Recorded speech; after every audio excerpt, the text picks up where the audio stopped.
إن الحمد لله نحمده ونستعينه ونستغفره ونعوذ بالله من شرور أنفسنا ومن سيئات أعمالنا من يهده الله فلا مضل له ومن يضلل فلا هادي له وأشهد أن لا إله إلا الله وحده لا شريك له وأشهد أن محمدا عبده ورسوله يا أيها الذين آمنوا اتقوا الله حق تقاته ولا تموتن إلا وأنتم مسلمون يا أيها الناس اتقوا ربكم الذي خلقكم من نفس واحدة وخلق منها زوجها وبث منهما رجالا كثيرا ونساء واتقوا الله الذي تساءلون به والأرحام إن الله كان عليكم رقيبا يا أيها الذين آمنوا اتقوا الله وقولوا قولا سديدا يصلح لكم أعمالكم ويغفر لكم ذنوبكم ومن يطع الله ورسوله فقد فاز فوزا عظيما أما بعد فإن خير الحديث كتاب الله وخير الهدي هدي محمد صلى الله عليه وسلم وشر الأمور محدثاتها وكل محدثة بدعة وكل بدعة ضلالة وكل ضلالة في النار أعوذ بالله من الشيطان الرجيم بسم الله الرحمن الرحيم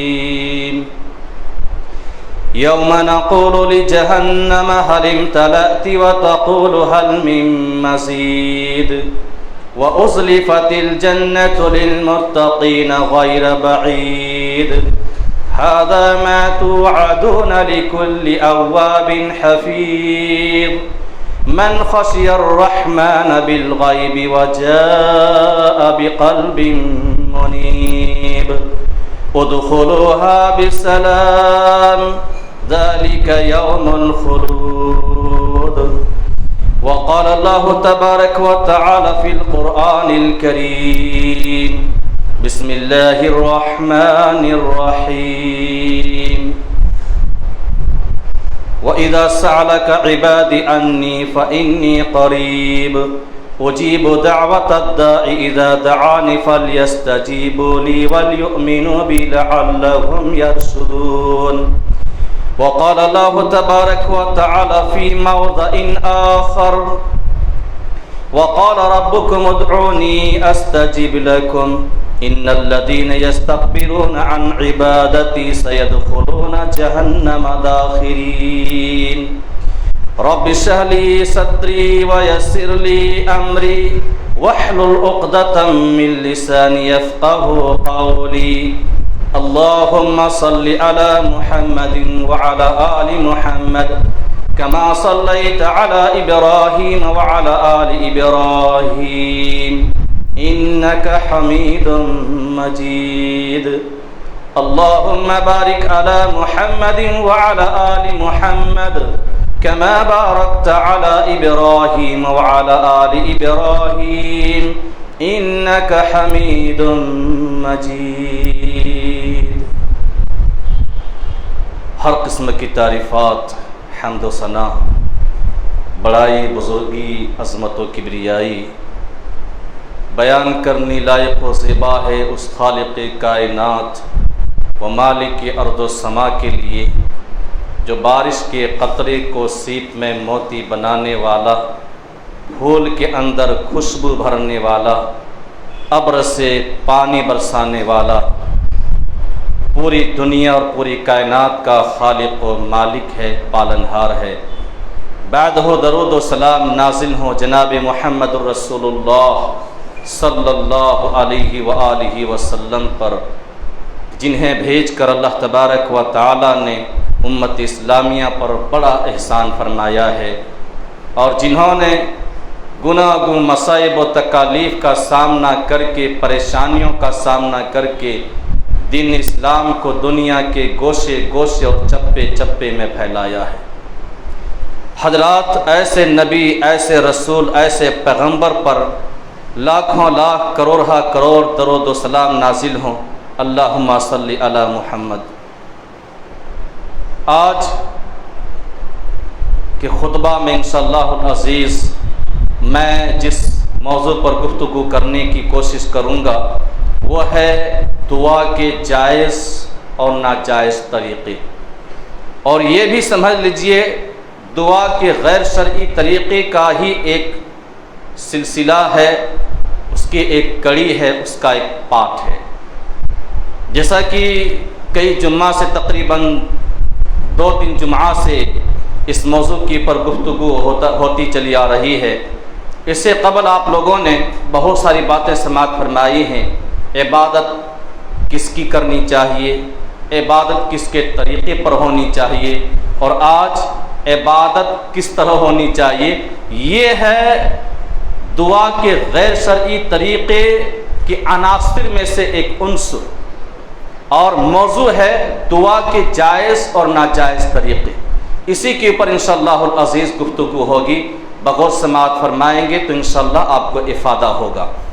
خطبہ مسنونہ کے بعد میں نے قرآن کریم سے تقریباً 2 جگہوں سے 2 آیات کریمہ کی تلاوت کی ہے، اور ان آیات کریمہ کی روشنی میں انشاءاللہ العزیز میں رفتہ رفتہ آپ کی رسائی تک باتیں پہنچانے کی کوشش کروں گا۔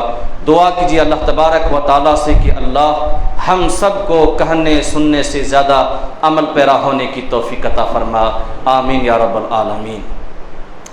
حضرات، دعا اسلامی شرعیہ کے اندر بہت ہی اہم چیز ہے۔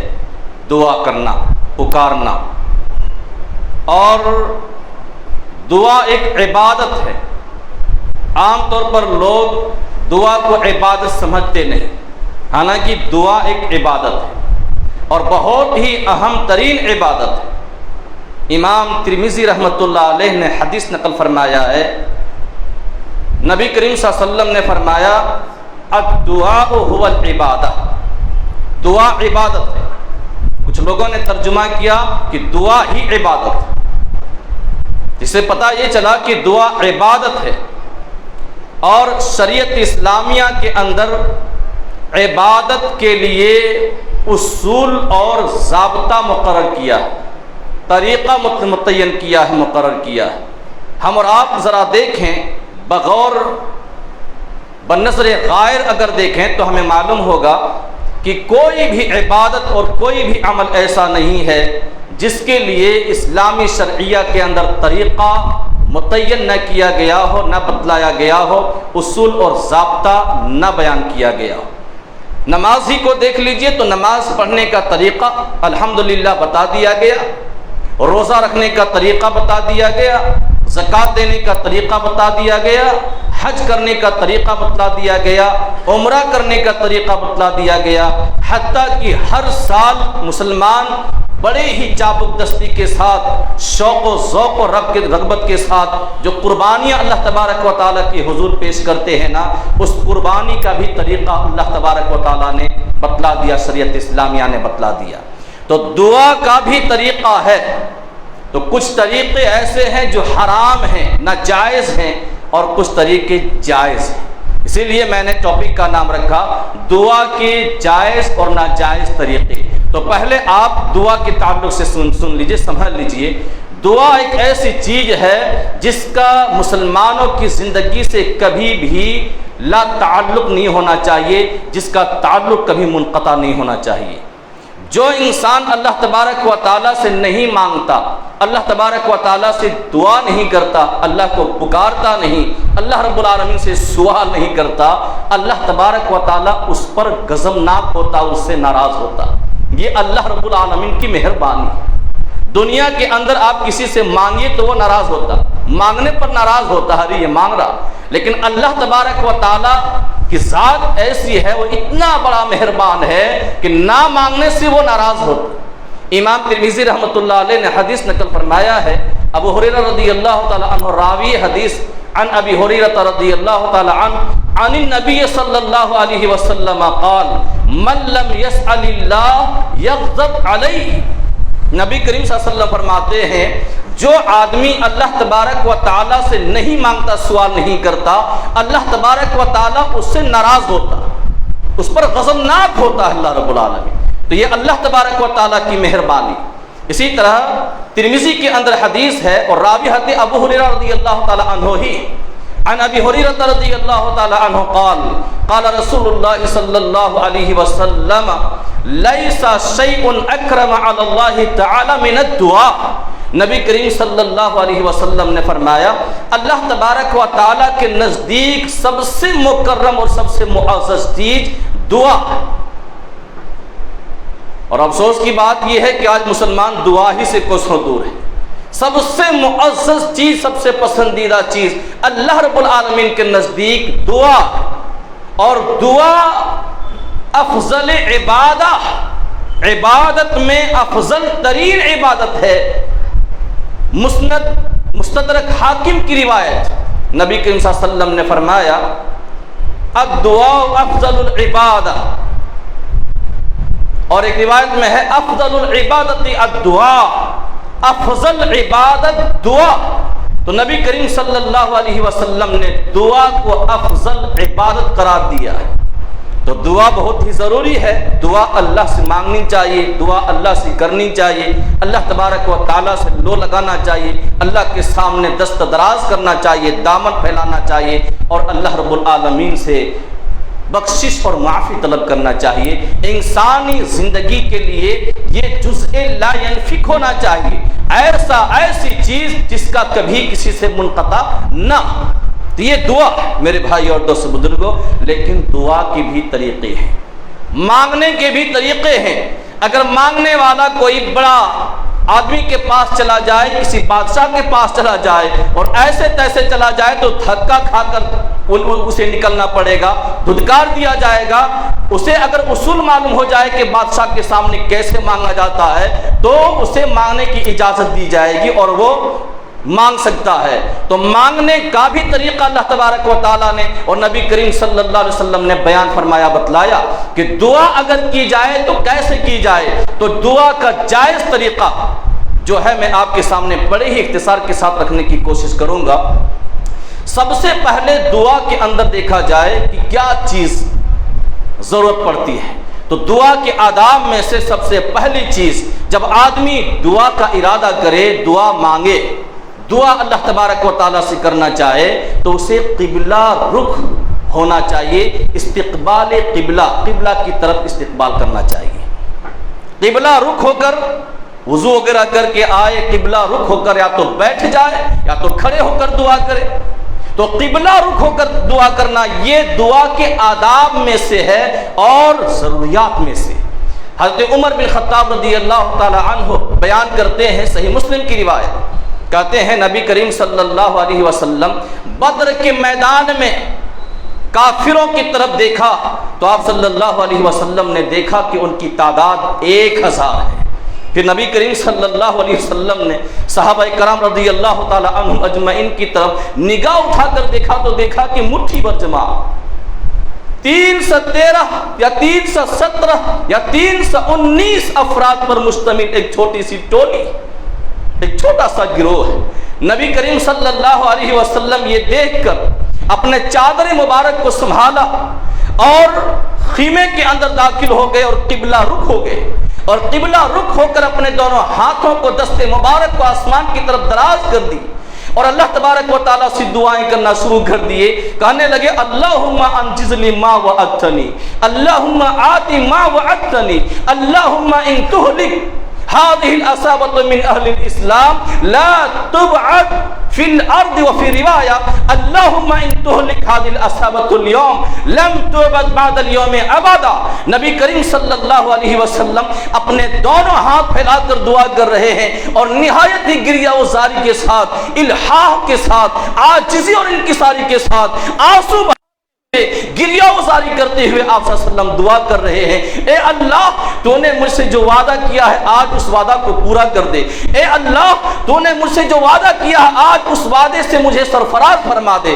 پھر نبی کریم صلی اللہ علیہ وسلم فرماتے ہیں اے اللہ یہ مٹھی بھر جماعت تیرے سامنے لا کر میں نے کھڑا کر دیا ہے، اگر تو چاہتا ہے کہ روئے زمین پر تیری عبادت ہوتی رہے تو اس مٹھی بھر جماعت کی لاز رکھ لے۔ اے اللہ اگر تو چاہتا ہے کہ روئے زمین پر تیری عبادت نہ کی جائے تو اس مٹھی بھر جماعت کو ہلاک اور برباد کر دے، تباہ کر دے۔ پروردگار عالم لیکن سن لے اللہ میرے مالک و مولا، تو یاد رکھ اگر یہ مٹھی بھر جماعت تباہ ہو جاتی ہے، برباد ہو جاتی ہے، نیست و نابود ہو جاتی ہے، اس کا نام و نشان مٹ جاتا ہے، تو دنیا میں تیری عبادت کرنے والا کوئی باقی نہیں رہے گا۔ الحاق کے ساتھ نبی کریم صلی اللہ علیہ وسلم قبلہ رخ ہو کر دعا فرما رہے ہیں۔ صحابہ کرام رضی اللہ تعالی عنہم اجمعین کے لیے حضرت ابو بکر صدیق رضی اللہ تعالی عنہ بھی موجود ہیں، عمر فاروق رضی اللہ تعالی عنہ بھی موجود ہیں۔ اس طرح الحاق کے ساتھ دعا کرتے ہیں کہ آپ کے کاندھے مبارک سے چادر مبارک سرک جاتی ہے، ابو بکر صدیق رضی اللہ تعالی عنہ دوڑے بھاگے آتے ہیں، چادر مبارک سنبھالتے ہیں اور کہتے ہیں یا رسول اللہ، اللہ کے رسول، اللہ کے محبوب، آپ نے دعا کی، انشاءاللہ اللہ تبارک و تعالی آپ کی دعا قبول فرمائے گا، آپ سے جو اللہ نے وعدہ کیا وہ وعدہ ضرور پورا کرے گا۔ پھر اللہ تبارک و تعالی نے کیا کیا پتا ہے؟ آسمان سے فرشتوں کی لشکر کو بھیج دیا۔ تو نبی کریم صلی اللہ علیہ وسلم نے قبلہ رخ ہو کر دعا کی۔ تو دعا کے آداب میں سے یہ ہے کہ آدمی جب دعا کرے تو قبلہ رخ کھڑے ہو کر یا بیٹھ کر دعا کرے۔ دوسری چیز جو دعا کے آداب میں سے ہے وہ یہ کہ آدمی جب دعا کرے تو اپنے ہاتھ کو بلند کر اٹھائے۔ بہت سارے لوگ اپنے ہاتھ کو بلند نہیں کرتے، یا کچھ لوگ ایسے بھی ہیں جو اس چیز کو اچھا سمجھتے نہیں، لیکن یہ چیز غلط نہیں ہے۔ ہاتھوں کو اللہ تبارک و تعالیٰ کی طرف بلند کرنا، آسمان کی طرف پھیلانا، دست سوال کو دراز کرنا، اس کا ثبوت بھی نبی کریم صلی اللہ علیہ وسلم سے ملتا۔ ابو داؤد کے اندر، ابن ماجہ کے اندر، جامع ترمذی کے اندر حدیث موجود ہے۔ سلمان فارسی رضی اللہ تعالی عنہ راوی حدیث سے کہتے ہیں نبی کریم صلی اللہ علیہ وسلم نے فرمایا ان اللہ حی کریم یستحیی اذا رفع الرجل الیہ یدیہ ان یردہما صفرا خائبتین۔ نبی کریم صلی اللہ علیہ وسلم نے فرمایا اللہ بڑا حیادار ہے، شرم والا ہے، حیا کرنے والا ہے، اور اللہ تبارک و تعالی نہایت ہی مہربان ہے، کریم ہے۔ جب کوئی بندہ اللہ تبارک و تعالی کے دربار میں ہاتھ پھیلاتا ہے، دستے سوال دراز کرتا ہے، اپنے ہاتھوں کو اٹھاتا ہے، تو اللہ تبارک و تعالیٰ کو حیا آتی ہے اس آدمی کو نامراد لوٹاتے ہوئے، اور اس آدمی کی دعا کو نامقبول کرتے ہوئے اللہ تبارک و تعالیٰ کو حیا آتی ہے۔ یعنی اللہ تبارک و تعالیٰ ہاتھ بلند کر کے دعا کرنے والے کی دعا کو قبول کرتا ہے۔ تو دوسرا طریقہ کیا ہے؟ دعا کے آداب میں سے دوسرا طریقہ یہ ہے کہ آدمی اپنے ہاتھ کو بلند کرے۔ تیسرا طریقہ دعا کے لیے یہ ہے کہ آدمی دعا کا آغاز حمد و ثنا اور صلات سے کرے، اللہ تبارک و تعالیٰ کی تعریف کرے جیسے اس کی شان کو لائق ہے، اور پھر نبی کریم صلی اللہ علیہ وسلم کے اوپر درود پڑھے۔ امام ترمذی رحمۃ اللہ علیہ نے حدیث نقل فرمایا، کہتے ہیں ان فضالۃ بن عبید رضی اللہ تعالی عنہ قال بین رسول اللہ صلی اللہ علیہ وسلم قائدا اذ دخل رجل فصلى ثم قال اللهم اغفر لي وارحمني قال رسول الله صلى الله عليه وسلم عجلت ايها المصلي اذا صليت وقعدت۔ نبی کریم صلی اللہ علیہ وسلم فرماتے ہیں، فضالہ بن عبید رضی اللہ تعالیٰ عنہ کہتے ہیں کہ نبی کریم صلی اللہ علیہ وسلم بیٹھے ہوئے تشریف فرما ہیں، ایک آدمی آتا اور نماز پڑھنا شروع کر دیتا، نماز پڑھنے لگتا، نماز پڑھنے کے بعد اب وہ دعائیں کرنے لگا، لیکن اللہ کی حمد و ثنا نہیں کیا، نبی کریم صلی اللہ علیہ وسلم کے اوپر درود نہیں پڑھا۔ نبی کریم صلی اللہ علیہ وسلم نے دیکھا تو کہا اجلت ایھا المصلی، اے نمازی، اے مصلی، تو نے جلد بازی کی، دیکھ جب تو نماز ادا کرے اور نماز پڑھ کر بیٹھ جائے فاحمد اللہ بما ہوا اہلہ وصلی علی ثم ادعوہ۔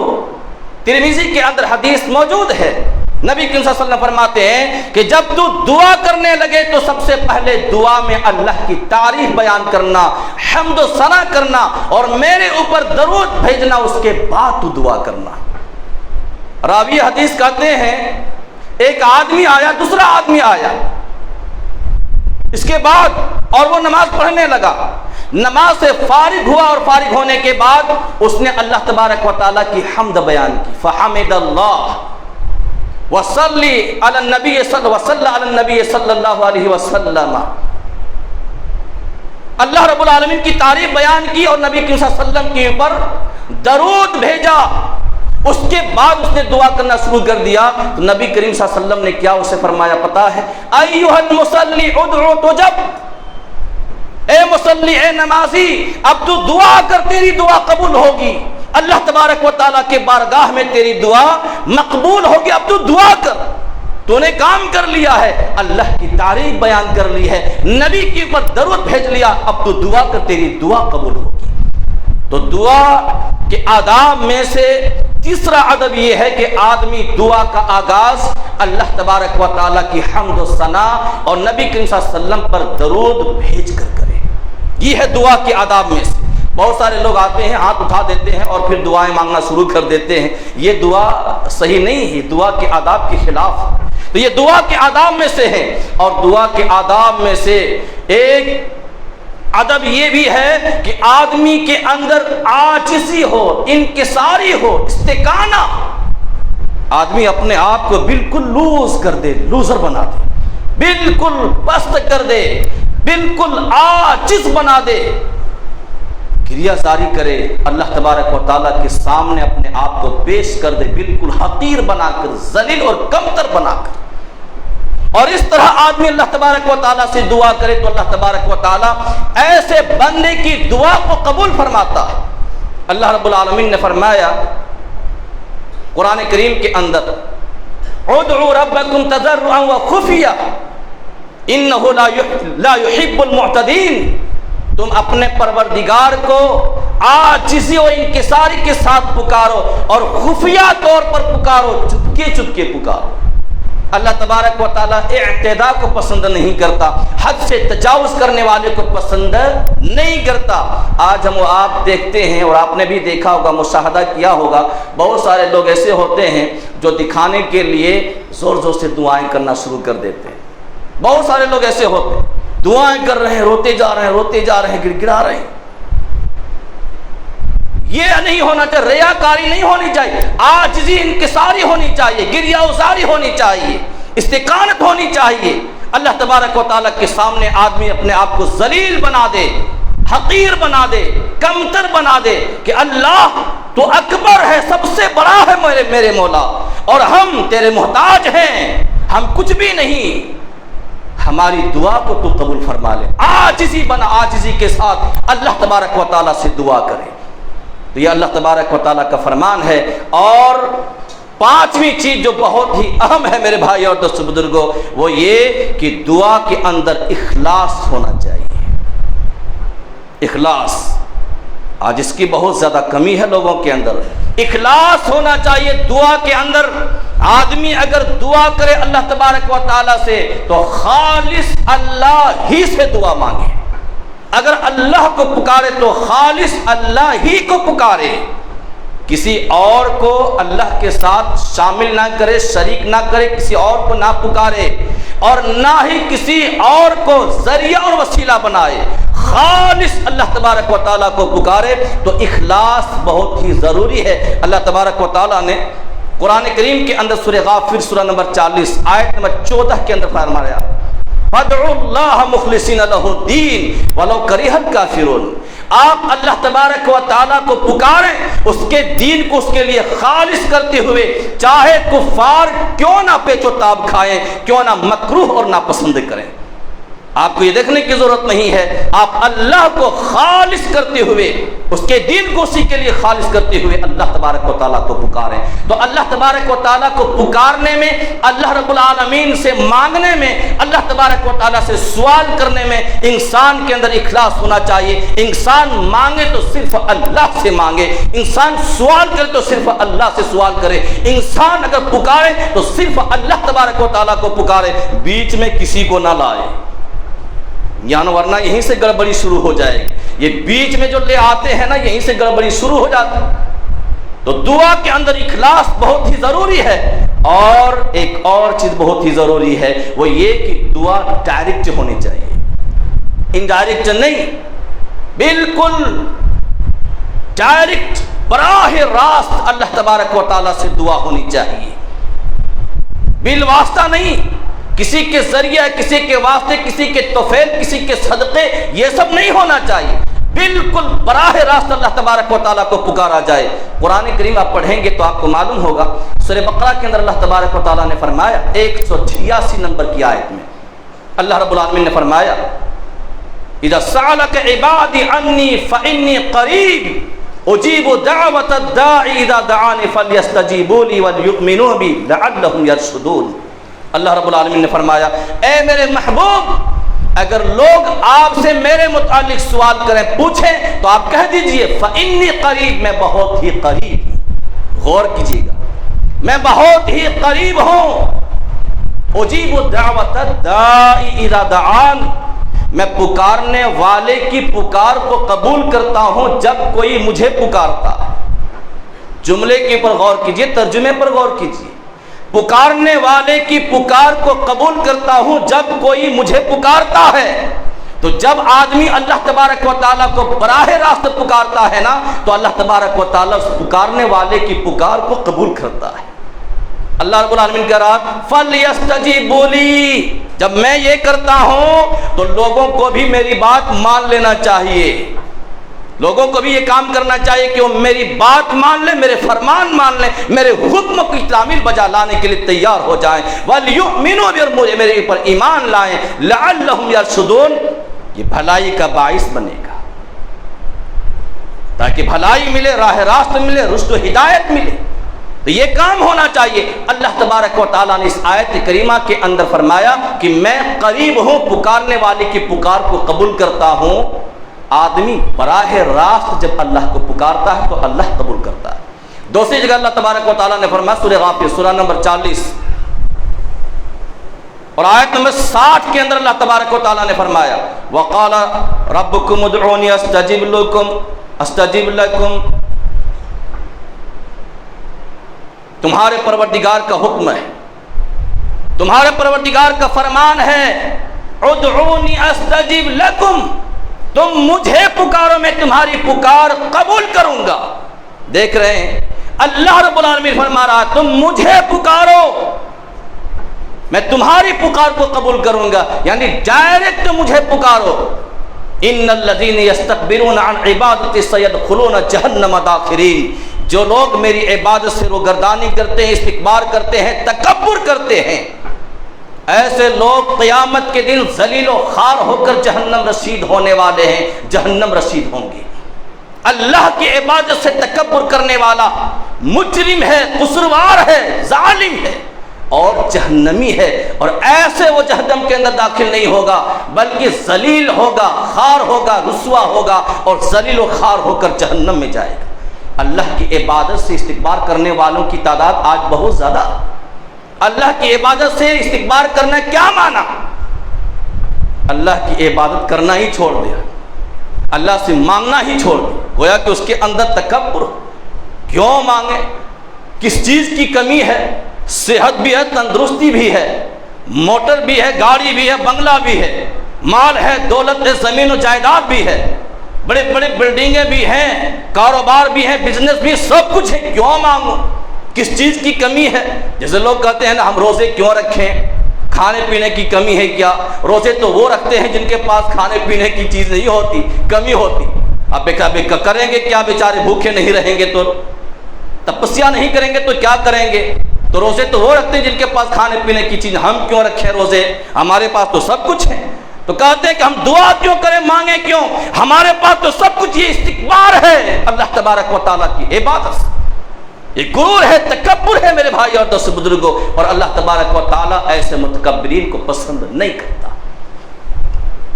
تو مانگنے کا طریقہ معلوم کر لیجئے۔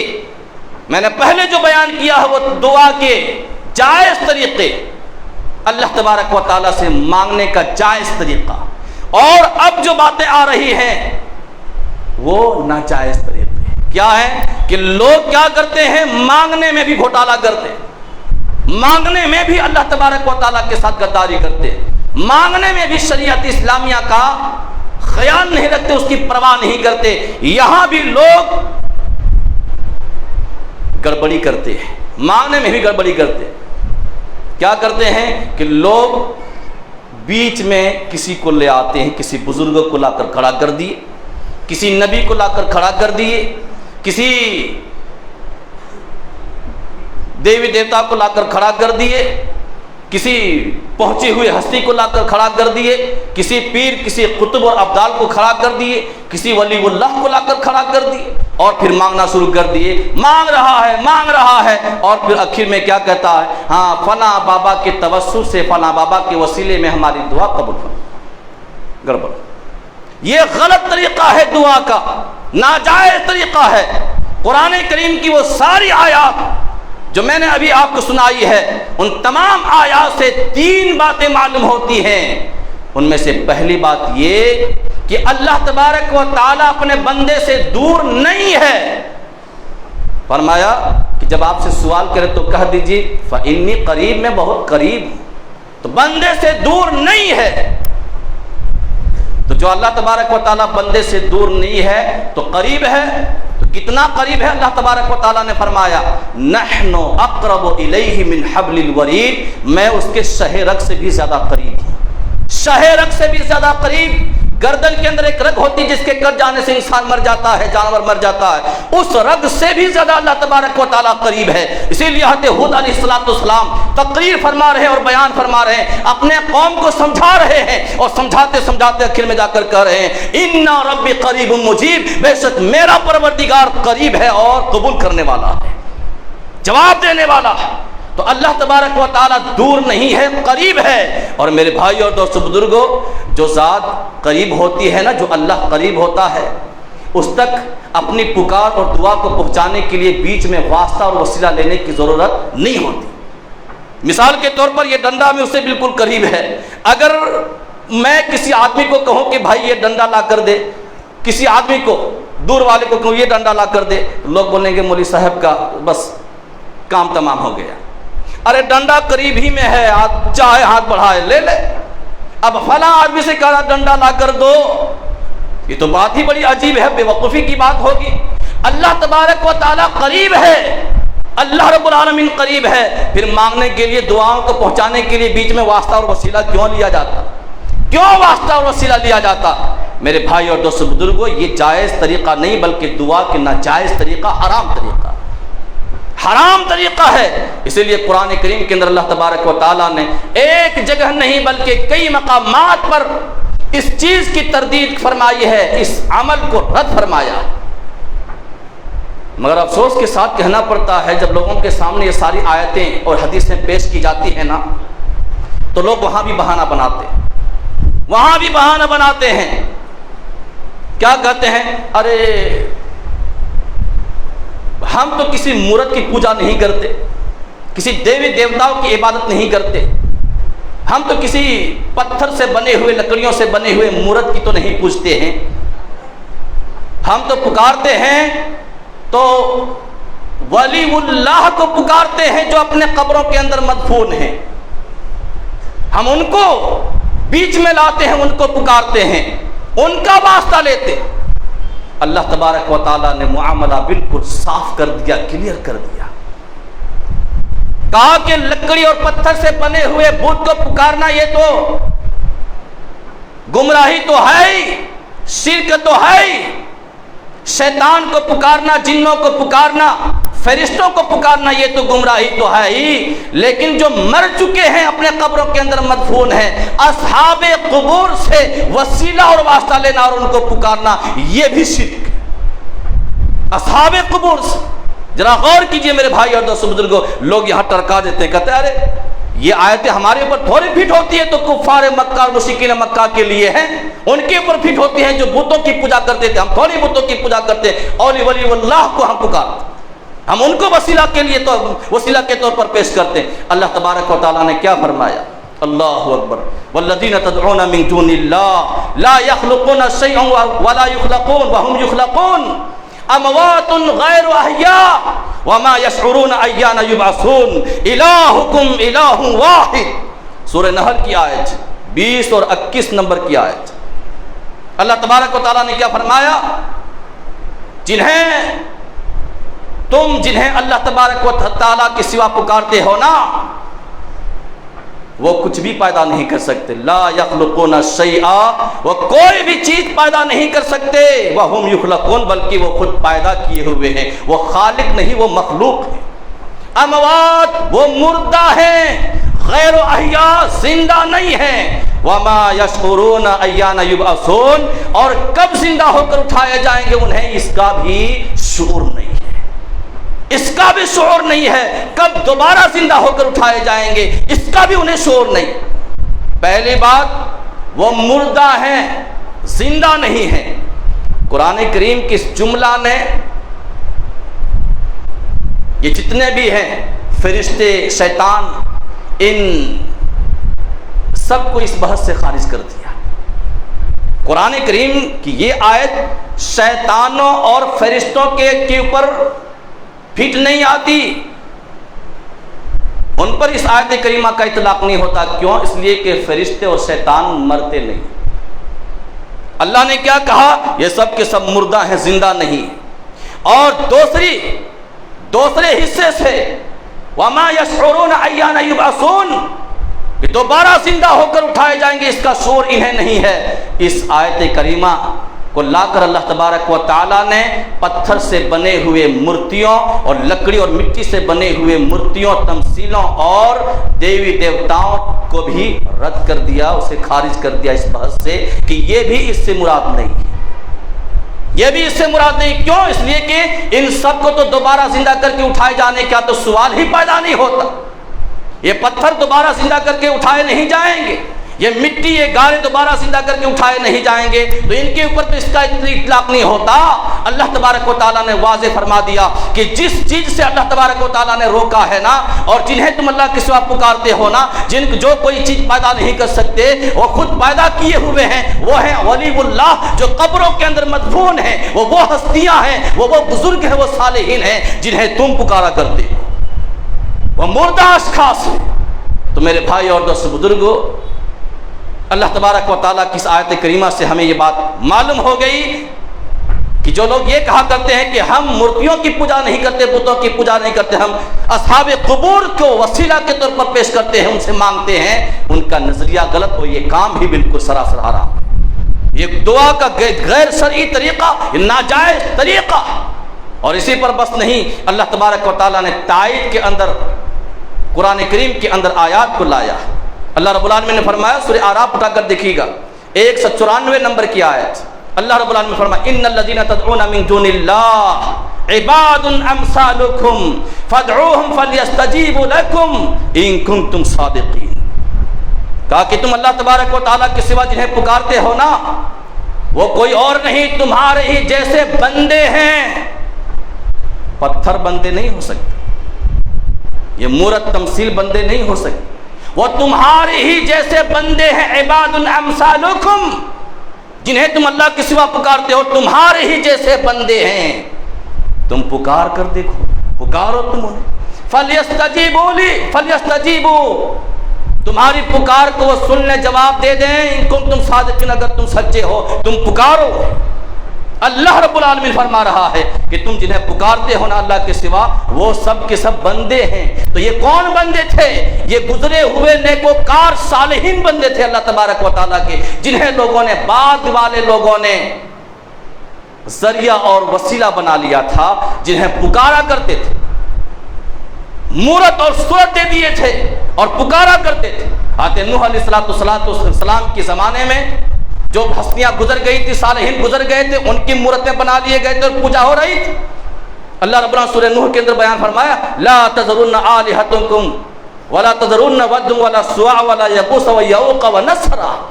ان معبودوں کو تم چھوڑنا نہیں. یہ سواع ہے، یغوث ہے، یعوق ہے، نصر ہے، یہ سب کے سب صالحین تھے. لات، عزیٰ، منات، یہ سب کے سب صالحین تھے، نبی کریم صلی اللہ علیہ وسلم کے دور میں گزرے ہوئے بزرگ تھے. ان کو پکارنے سے اللہ تبارک و تعالیٰ نے منع فرمایا ہے. آج کے لوگ کہتے ہیں کہ ہم مورتیوں کو تھوڑی پکارتے ہیں، بتوں کی تھوڑی پوجا کرتے ہیں، ہم تو ولی اللہ کو پکارتے ہیں۔ تو ولی اللہ کو جو گزر چکے ہیں، مر چکے ہیں، ان کو پکارنا بھی شرک ہے۔ تو لوگ وسیلہ لیتے ہیں، جبکہ اللہ تبارک و تعالیٰ نے صاف انداز میں وسیلہ سے منع فرما دیا۔ لوگ کہتے ہیں کہ کہاں منع فرمایا، ہمیں آیت دکھائیے۔ جو ساری کی ساری آیات موجود ہیں۔ کفار مکہ کا یہی عالم تھا میرے بھائی اور دوستو بزرگوں، ان کا یہی حال تھا۔ وہ لوگ یہی کہا کرتے تھے والذین اتخذوا من دونہ اولیاء ما نعبدهم الا لیقربونا الی اللہ زلفی، سورہ زمر کی 3 نمبر کی ہے۔ ان کا یہی کہنا تھا۔ اللہ تبارک و تعالیٰ کے علاوہ انہوں نے دوسروں کو اپنا حمایتی بنایا ہوا تھا، کار ساتھ بنا لیا تھا، دوست بنا لیا تھا، ولی اللہ بنا لیا تھا۔ جب ان سے کہا جاتا تھا کیا کر رہے ہیں تو وہ لوگ اپنے مقصد کو بیان کرتے تھے، کہتے تھے ما نعبدهم الا لیقربونا الی اللہ زلفی، ہم انہیں اس لیے پوجتے ہیں کہ عبادت کرتے ہیں تاکہ یہ ہمیں اللہ سے قریب کر دیں گے۔ آج بھی جا کر پوچھئے تو یہی جواب ملے۔ ہم انہیں اس لیے بیچ میں لاتے ہیں، ان کے وسیلے سے دعا کرتے ہیں کہ ہماری دعا میں اثر نہیں، ہم تو گندے لوگ، ہماری زبان گندی، ہماری دعا اللہ تک کہاں پہنچے گی؟ یہ ہستیاں ہماری دعا کو اللہ تک پہنچائیں گی، ہمیں یہ ہستیاں، یہ لوگ ہمیں اللہ کے قریب کر دیں گے۔ کفار مکہ کا یہی کہنا تھا، مشرکین مکہ کا یہی کہنا تھا۔ میرے بھائی اور دوستو بزرگوں، وہ لوگ سفارشی بنایا کرتے تھے۔ سورہ یونس آپ پڑھ لیجئے قرآن کریم کے اندر، اللہ تبارک و تعالیٰ وَيَعْبُدُونَ مِن دُونِ اللَّهِ مَا لَا يَضُرُّهُمْ وَلَا يَنْفَعُهُمْ وَيَقُولُونَ هَؤُلَاءِ شُفَعَاؤُنَا عِندَ اللَّهِ، سفارشی بنایا کرتے تھے۔ تو میرے بھائی اور دوستو بزرگوں، وقت ہو چکا ہے، بہت ساری باتیں اس سلسلے میں کبھی وسیلہ کی شرعی حیثیت کے تعلق سے سنیں گے تو انشاءاللہ آپ کو بتائیں گے، تفصیل کے ساتھ بیان کریں گے انشاءاللہ العزیز۔ ایک بات یاد رکھیے میرے بھائی اور دوستو بزرگوں، ایک طرف دعا کے جائز طریقے اور دوسری طرف دعا کے ناجائز طریقے۔ دعا کے جائز طریقے کو اختیار کریں گے تو اللہ تبارک و تعالیٰ کی ہماری دعا قبول ہوگی، اللہ کے بارگاہ میں دعا مقبول ہوگی۔ اور ناجائز طریقے، حرام طریقے کے مطابق اگر دعا کریں گے تو زندگی بھر دعا کرتے رہ جائیے، دعا قابل قبول نہیں ہوگی۔ آج کی دنیا میں ہم محسوس کرتے ہیں، دیکھتے ہیں کہ جب کوئی ایسی مصیبت آتی ہے سارے مسلمان مل کر دعائیں کرنا شروع کر دیتے ہیں، لیکن اللہ تبارک و تعالیٰ کی یہاں دعائیں مقبول نہیں ہوتی، اس کا اثر نمودار نہیں ہوتا، ظاہر نہیں ہوتا۔ کیوں؟ اس لیے کہ وہاں کھوٹ ہوتا ہے۔ بہت سارے مسلمان دعا کو غیر شرعی طریقے پر دعا کرتے ہیں، اس لیے دعائیں کام نہیں کرتی، اثر نہیں دکھاتی ہیں۔ دعا کر رہے ہیں میرے بھائی دوستو بزرگوں، ہاتھ اٹھائے ہوئے ہیں، رو رہے ہیں، گڑ گڑا رہے ہیں، سسک رہے ہیں، دعا کر اللہ تو یہ کر دے، اللہ تو یہ کر دے، اللہ تو ہمیں معاف کر دے، اللہ تو ہمیں مصیبت سے بچا، اللہ تو ہم پریشانیوں کو دور کر دے، اللہ بلاؤں کو دور کر دے، اللہ مصیبتوں کو ٹال دے، اللہ تو ہمیں خیر و صحیح صحت و سلامتی عطا فرما، اللہ ہمارے اوپر رحمت برسا، ہمارے گھروں میں برکت عطا فرما۔ دعا کر رہے ہیں، آخر میں کیا کہتے ہیں؟ اے اللہ تو ہماری دعا کو فلاں بزرگ کے وسیلے اور صدقے اور توفیق سے قبول کر لے۔ ساری دعائیں برباد، ٹوٹل ویسٹ، ختم مسئلہ، یہ کہتے ہی ختم۔ ایک بھی دعا اس کی قبول نہیں ہوتی۔ کیوں؟ اس لیے کہ اس نے طریقہ ناجائز کر دیا، مانگا صحیح، بیچ میں آدمی کو لے آیا، بزرگ کو لے آیا، اس کی دعاؤں پر پانی پھر گیا۔ اللہ تبارک و تعالیٰ کی بارگاہ میں ایسی دعائیں قابل قبول نہیں ہوتی۔ اللہ نے فرمایا وَأَنَّ الْمَسَاجِدَ لِلَّهِ فَلَا تَدْعُوا مَعَ اللَّهِ أَحَدًا، مسجدیں اللہ کے لیے ہوتی ہیں تو اللہ کے گھروں میں اس کے ساتھ کسی اور کو نہ پکارا کرو۔ اللہ تبارک و تعالیٰ سے دعا کیجیے بار الہ ہم سب کو خالص تجھ ہی سے لو لگانے، تجھ ہی کو پکارنے اور تجھ ہی سے دعا کرنے کی توفیق عطا فرما۔ مولا کریم ہم سب کے سب گنہگار ہیں، سیاہکار ہیں، خطا کار ہیں، اللہ تو ہمارے گناہوں پر معافی کا قلم کھینچ دے۔ مولا کریم تو ہم سب کی دلوں کے اندر نبی کریم صلی اللہ علیہ وسلم کی الفت اور محبت پیدا فرما دے۔ اللہ تو ہم سب کی دلوں کے اندر توحید کوٹ کوٹ کر بھر دے۔ مولا کریم تو ہم سب کی زبان پر کلمہ لا الہ الا اللہ کو جاری اور ساری فرما دے۔ اللہ تو جب تک ہمیں زندہ رکھ، ایمان پر زندہ رکھ، جب تو موت دے الہی ایمان کی حالت پر موت دے۔ آمین وآخر دعوانا الحمدللہ رب العالمین صلی اللہ علیہ وسلم۔ ان الحمد لله نحمده ونستعينه ونستغفره ونعوذ بالله من شرور انفسنا ومن سيئات اعمالنا، من يهده الله فلا مضل له ومن يضلل فلا هادي له، واشهد ان لا اله الا الله واشهد ان محمدا عبده ورسوله، اما بعد اللهم صل على محمد وعلى آل محمد كما صليت على إبراهيم وعلى آل إبراهيم إنك حميد مجيد اللهم بارك على محمد وعلى آل محمد كما باركت على إبراهيم وعلى آل إبراهيم إنك حميد مجيد عباد الله رحمكم الله إن الله يأمر بالعدل والإحسان وإيتاء ذي القربى وينهى عن الفحشاء والمنكر والبغي يعظكم لعلكم تذكرون اذكروا الله واذكركم ويدعو يستجب لكم والله يعلم ما تصنعون. پیچھے والے آگے آ جائے، دیکھیے بہت جگہ